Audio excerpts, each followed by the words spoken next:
Only cowards fear World War III. Those are the words of famous military general Sean Penn. You might know him from the famous World War II battle at Ridgemont High. More on the great general's words in a minute. But first, this Babylon Bee headline sums up our corporate media over the past 24 hours. Take a look at this. Journalists anxiously wait for email from Biden administration with today's instructions.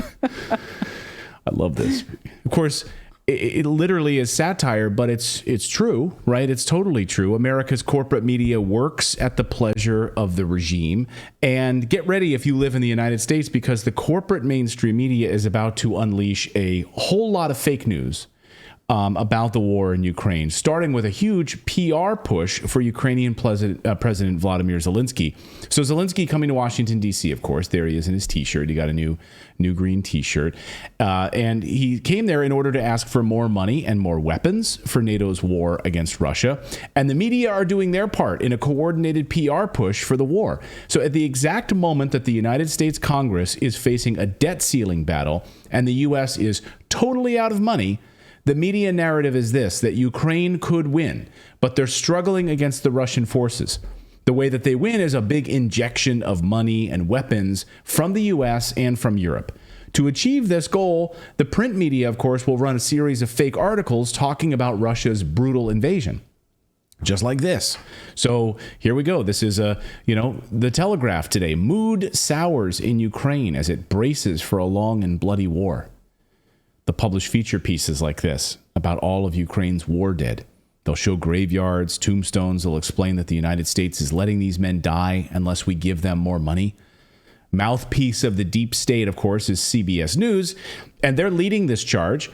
Yesterday, they started their morning on Face the Nation with actor Sean Penn, pushing for much of our needed money and military power in Ukraine, explaining that the U.S. hasn't done much to support Ukraine. This is his great thing that he's really upset about. That, we've been too cautious and we haven't done enough. And this is his greatest regret. Just a reminder, we've already spent over $300 billion. The United States and Europe combined over $300 billion, according to the numbers out today. And that's, in my estimate, a very, very conservative estimate, because that's really just since the war began. But as Victoria Nuland and NATO has admitted, we've been spending billions of dollars in Ukraine since 2014. So it is not just the past year and a half. It's all of the money that's been preemptive to bring us into war. But we're too cautious, according to Sean Penn.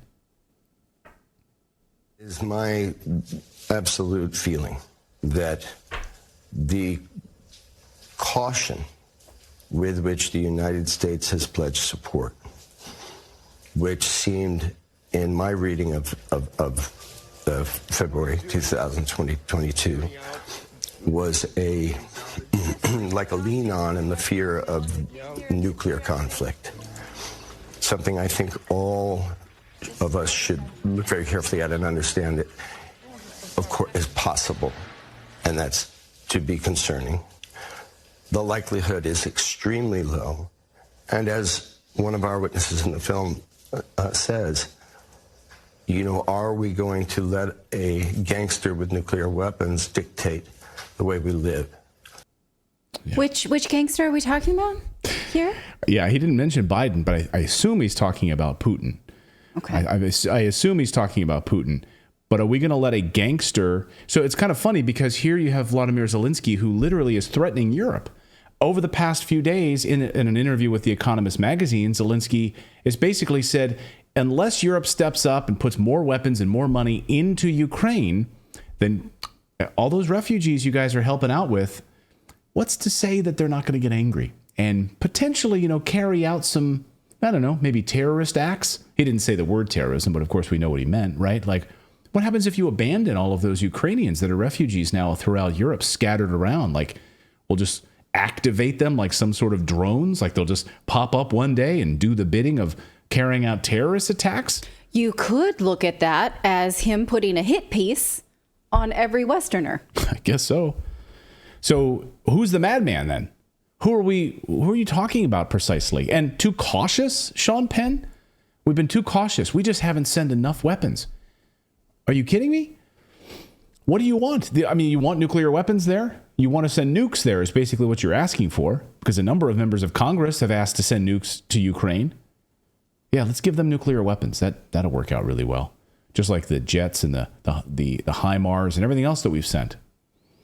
You're getting depleted uranium now. So if you want dead children and fallout to people in that area forever, you got that too. Permanent cancer. If your wish list is total destruction of that region, you are getting it. So, but don't worry. The Pentagon says, and Corinne Jean-Pierre says that depleted uranium, like it's fine.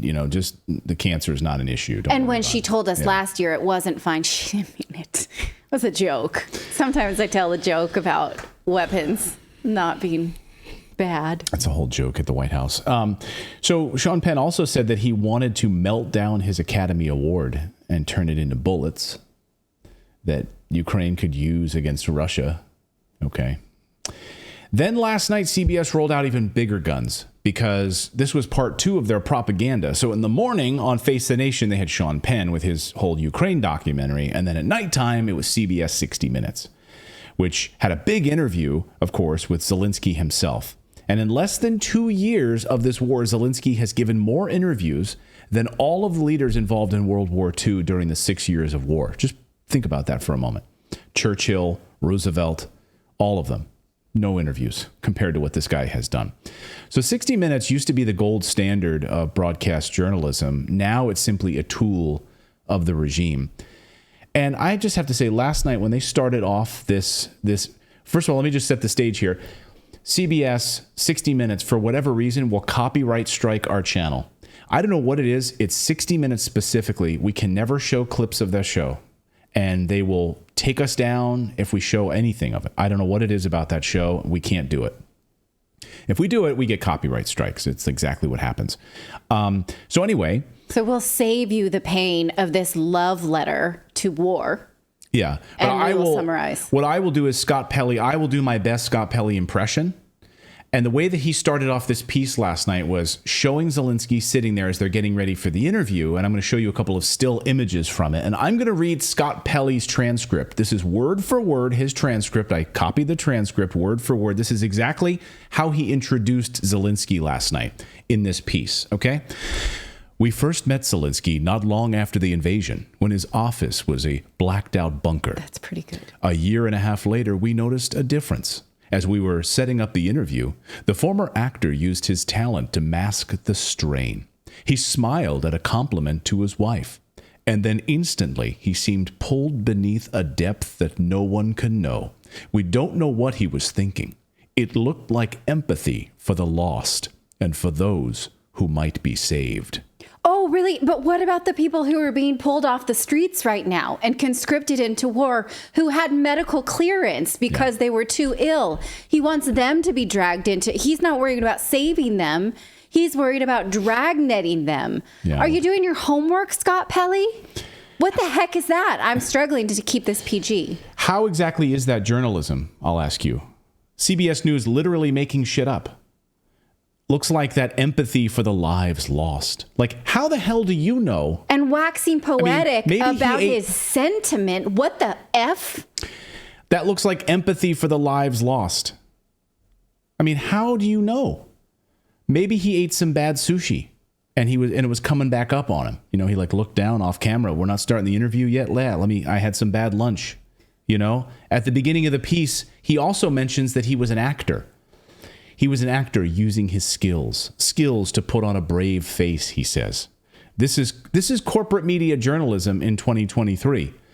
And meanwhile, to what Natalie was just talking about, back in Ukraine, video over the past 24 hours shows, once again, showing military recruiters grabbing men off the streets, forcing them to go onto the front lines in order to be killed by NATO. Here's a new recruit, clearly happy that he was just walking down the street when these thugs grabbed him and threw him into a wagon.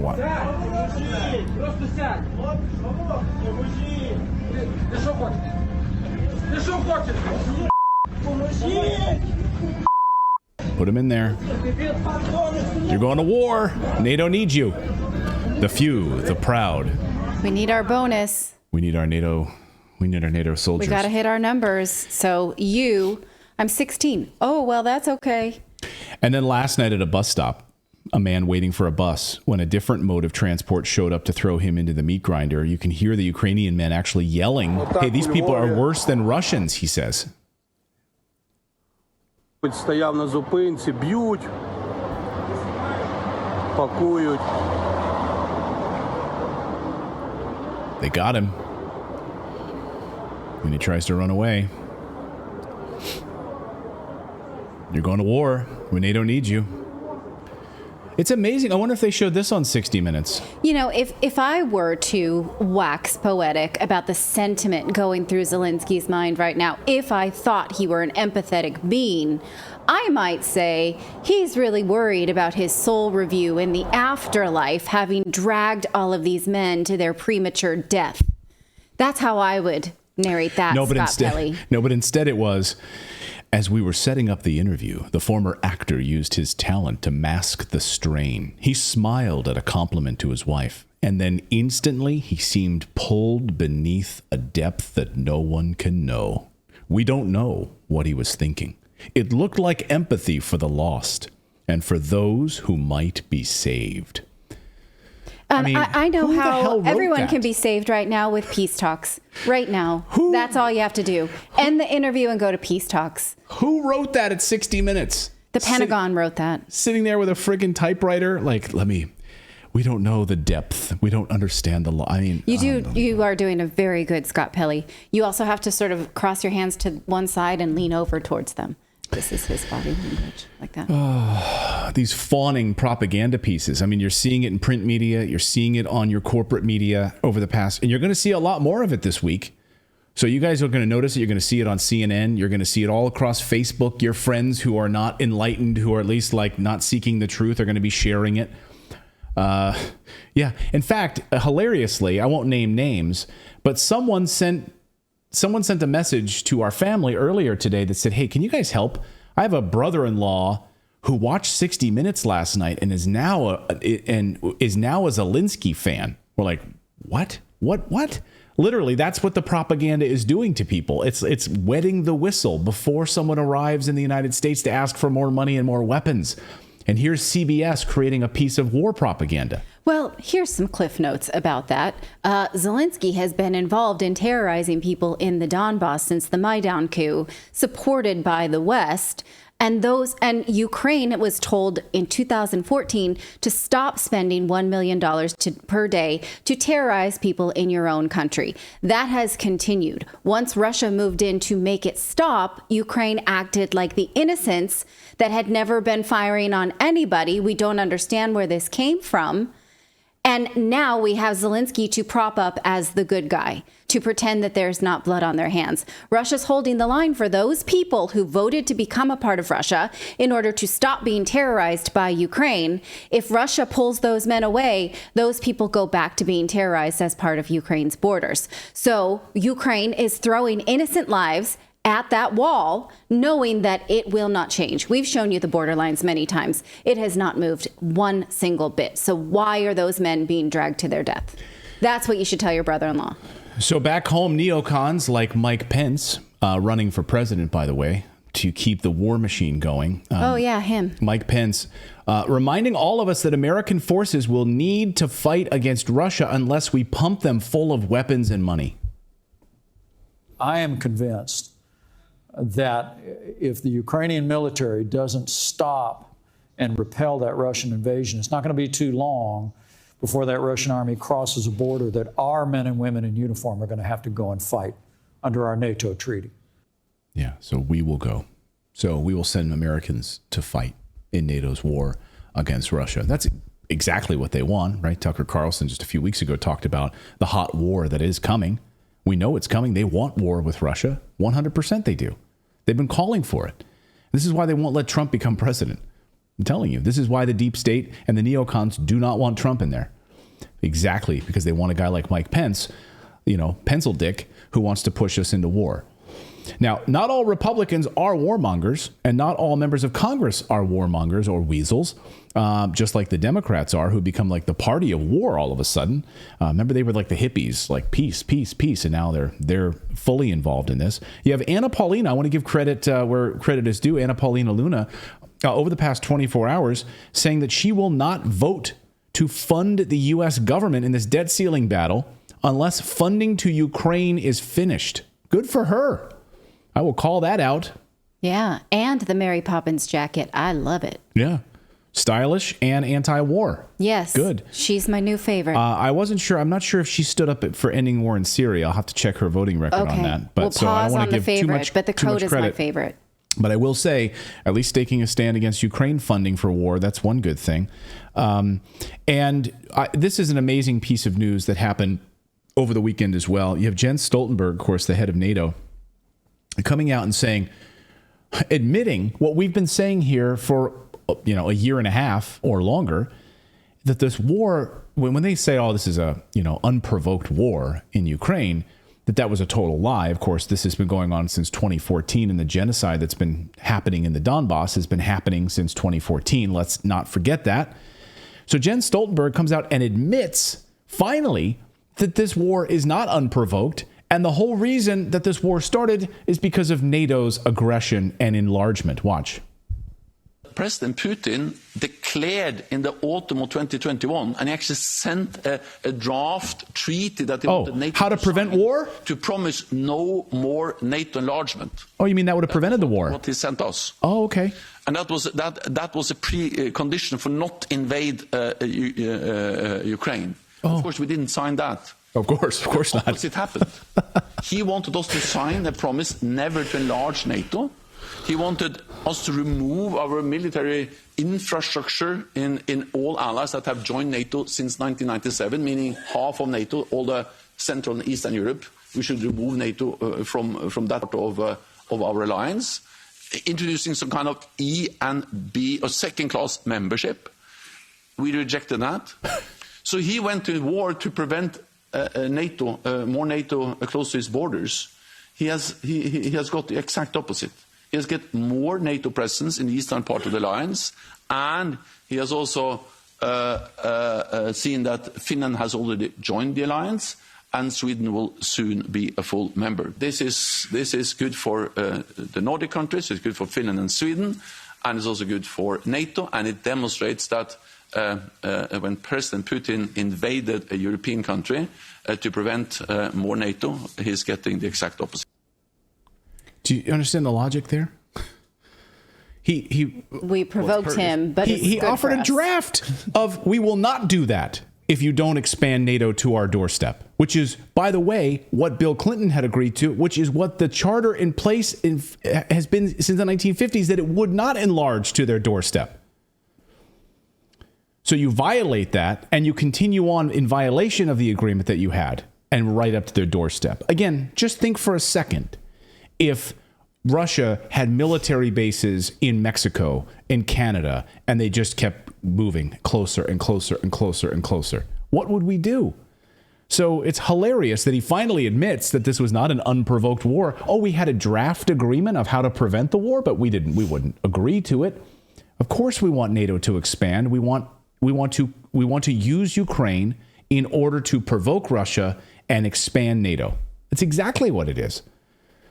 So Zelensky will be in Washington. He's there asking for more money. I wonder if he'll do another big joint session of Congress. He'll hold up another Ukrainian flag. Everyone will sign it. He'll do a big thing. He'll wear his T-shirt in Congress.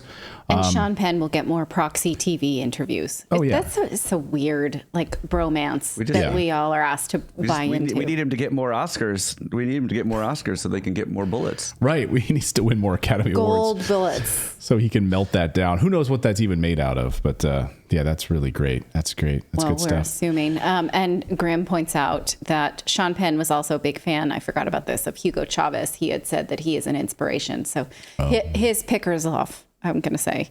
Thank you so much for watching this segment here at Redacted. We are live every day at 4 p.m. Eastern time, trying to share the stories that the mainstream media will not cover. You should also come over and join our community of Redacted Rebels over at redacted.inc. That's our private locals community where we can share exclusive content that we simply cannot share here on YouTube. Come over and join the rebellion together right now by going to redacted.inc. We'll see you next time.